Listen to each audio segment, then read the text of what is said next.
Deuxième partie, je suis ce que j'achète. Chapitre 8, la comparaison sociale.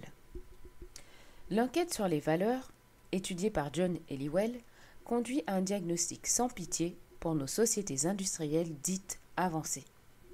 Notre appétit de croissance économique, de biens matériels et d'un statut social supérieur est excessif. Il ne mène pas au bonheur, mais nous fait tourner en rond comme un chien qui court après sa queue, en plus de mettre en danger l'intégralité de l'environnement naturel de la planète. Pierre Fortin, le petit Fortin. Il existe une tendance naturelle chez l'être humain qui le pousse à imiter son prochain, mais en mieux.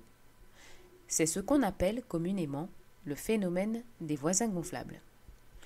Il s'agit d'une course effrénée où chacun travaille à l'amélioration de sa propre situation par rapport à celle des autres.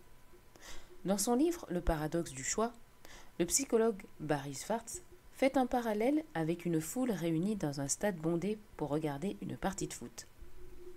Soudain, un spectateur, assis dans la deuxième rangée, se lève pour mieux voir.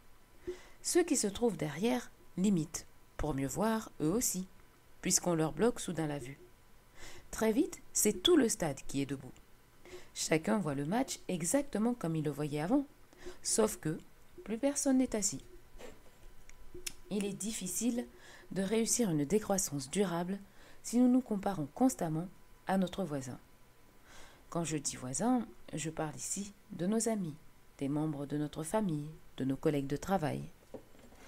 Bien que l'ego, entendre par là l'orgueil, soit un puissant motivateur, il ne permet pas un changement d'attitude à long terme.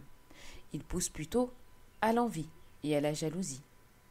À force de penser à la piscine de l'autre, à sa voiture neuve, à sa grosse télé, à son nouveau téléphone cellulaire, on se dit que ces choses nous manquent. On était pourtant satisfait de ce qu'on avait avant d'apprendre que l'autre en avait davantage, ou un peu plus neuf, ou un peu plus gros. La comparaison sociale ne concerne pas que les biens matériels. Nous savons que la réussite de notre voisin devrait nous réjouir, et pourtant, nous lui en voulons. Comme si son succès nous enlevait quelque chose. En réalité, nous n'avons rien perdu. C'est juste la distance qui nous séparait de notre voisin qui vient d'augmenter, ou de rétrécir, selon que nous nous voyons plus haut ou plus bas que lui dans l'échelle sociale. Sa nouvelle promotion, son augmentation de salaire, son voyage dans le sud, sa belle petite famille parfaite avec ses beaux enfants brillants, tout cela ne nous enlève rien. Et pourtant, on ne serait satisfait de ce qu'on a qu'au moment où on aura la même chose que lui, mais en mieux. C'est ainsi que commence cette course folle où chacun finit par se ruiner. Pire, on va continuer d'être malheureux quoi qu'on achète, parce qu'il y aura toujours quelqu'un pour acheter quelque chose de mieux, de plus récent ou de plus gros. Dans une étude célèbre, une université américaine a interrogé ses étudiants. Préféraient-ils toucher un salaire de 50 000 $ alors que leurs collègues gagneraient 25 000 $ ou obtenir un salaire de 100 000 $ alors que leurs collègues gagneraient 200 000 $. La grande majorité des étudiants a choisi la première option. Ils préféraient être plus pauvres en chiffres absolus, mais plus riches que leurs collègues.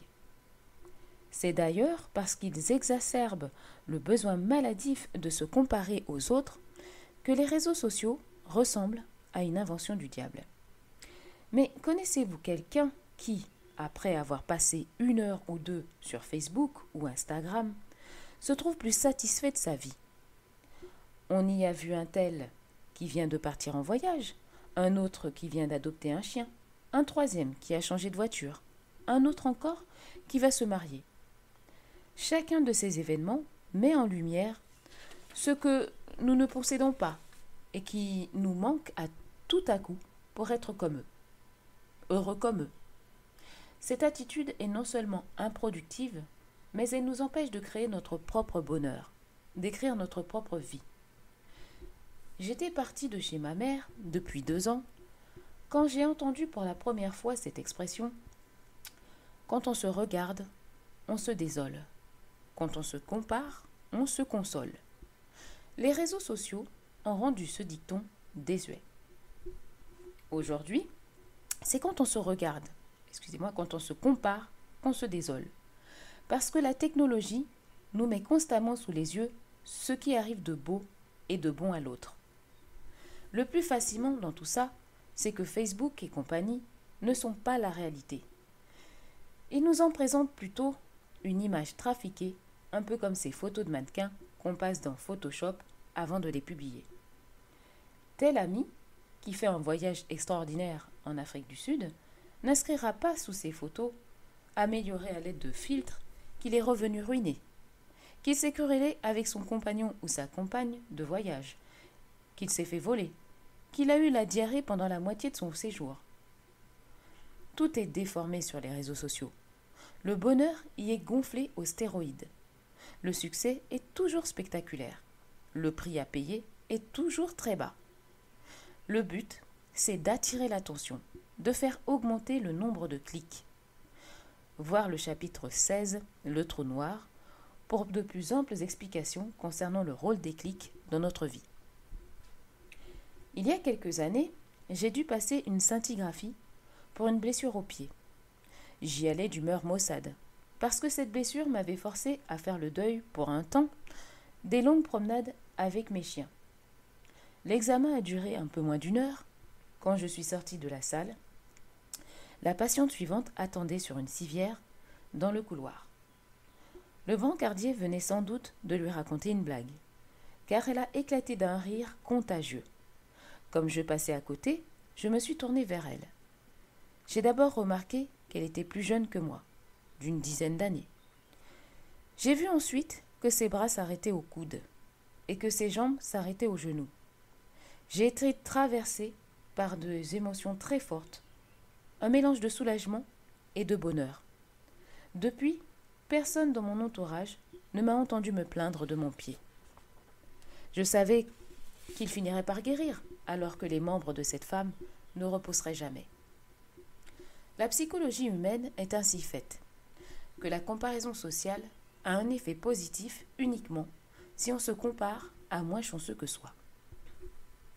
On le voit dans le sport, où les médaillés de bronze sont plus heureux que les médaillés d'argent. Ces réactions s'expliquent quand on comprend que les premiers se comparent à ceux qui n'ont rien gagné, tandis que les seconds fulminent parce que l'or leur a échappé. Reste que le mieux, si on veut reprendre le contrôle de ses finances et de sa vie, c'est quand même de cesser de se comparer aux autres, quitte à s'éloigner un temps des réseaux sociaux. De toute façon, un changement de vision du monde est difficile à afficher sur Facebook ou Instagram. Contrairement à nos tiroirs rangés à la Marie Kondo ou à notre salon blanc sur blanc, 3/4 vide à la mode minimaliste. Penser autrement ne se montre pas, ça se vit. Et écrire un statut où on déclare ne rien avoir envie à personne ce jour-là ne rapportera probablement pas 20 j'aime. Et puis, prendre le contrôle de ses finances n'est pas une vertu en soi. C'est un choix qu'on fait parce qu'on souhaite retrouver sa liberté. Ce n'est ni admirable ni méprisable, c'est juste une décision personnelle.